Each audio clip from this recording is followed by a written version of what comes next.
Our vaccination drive has seen nearly 17 million vaccines injected into South African arms so far. Getting one of these jabs requires an ID. But what if you're homeless and you don't have one? Well, one NGO in Cape Town is offering the destitute the jab and a hot meal if the least they can do is share their date of birth. We chat live now to U-Turn's Rowen Ravera-Bauer for more on their vaccine project for the homeless and why it's important. Rowen, thank you so much for your time. How did you get around the requirement for an ID? Because it seemed that was a really, really big sticking point. And is your solution safe and sustainable? Morning, Tafuma. Yes, we really weren't able to do it alone. It was done in collaboration with the Department of Health. And if I'm absolutely honest, U-Turn certainly wasn't the front guard on this. So we have a very active lady called Reverend Annie Kirk, who is part of Hope Exchange in the CBD, and she piloted it about a month and a half back in the CBD. And it was in collaboration with the Department of Health. And so all that is needed is either a name and a date of birth or a hospital number. And the reason for that is simply because more than 50% of people who find themselves stranded on the streets simply don't have an ID. It might be that the ID's been stolen or it's been lost. And so it really was one of the biggest stumbling blocks towards individuals who are sleeping rough on the streets, accessing a vaccine if they choose to. It really is about the right choice. And so we were trying to make that as easy as possible for them. The other stumbling block being that they often get turned away from public clinics and areas where the public are accessing vaccine because they simply don't fit the mold. They don't look the part, and their hygiene might not be quite what the average member of the public is able to sustain having access to a shower. So we just needed to make it an option and available for individuals on the street should they so choose to, because they face some pretty serious health risks living in such extreme situations. And we wanted to ensure that if people wanted to access the vaccine, they could do so in a safe and welcoming environment. So how many of the homeless have you managed to assist so far? And I know it's hard to quantify, but do we have an idea of how many homeless people are without a vaccine? The numbers are steep.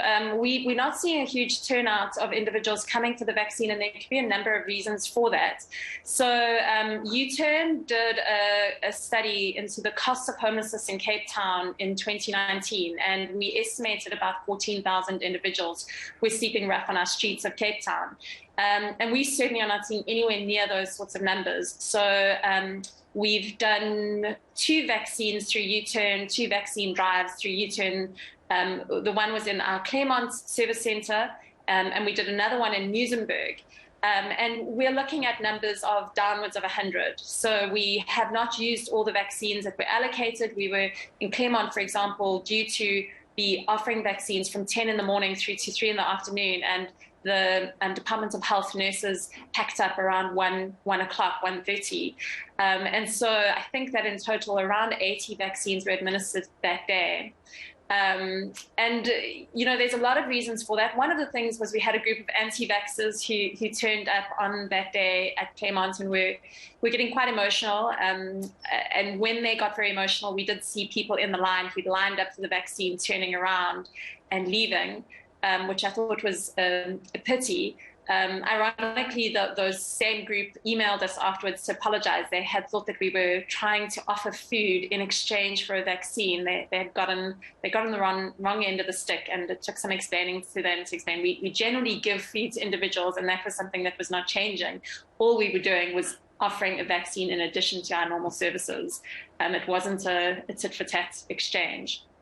So there's a number of reasons, Tafuma, why those numbers might be low. I think probably it's also lack of information. So the guys on the street just don't have the same access to information.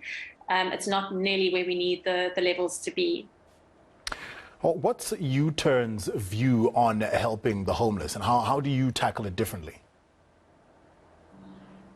So U-Turn is always looking at the long-term solutions. Traditionally, society looks at welfare as a solution to homelessness. So welfare is a short-term alleviating the suffering. So a cup of soup and blanket approach is what I call it.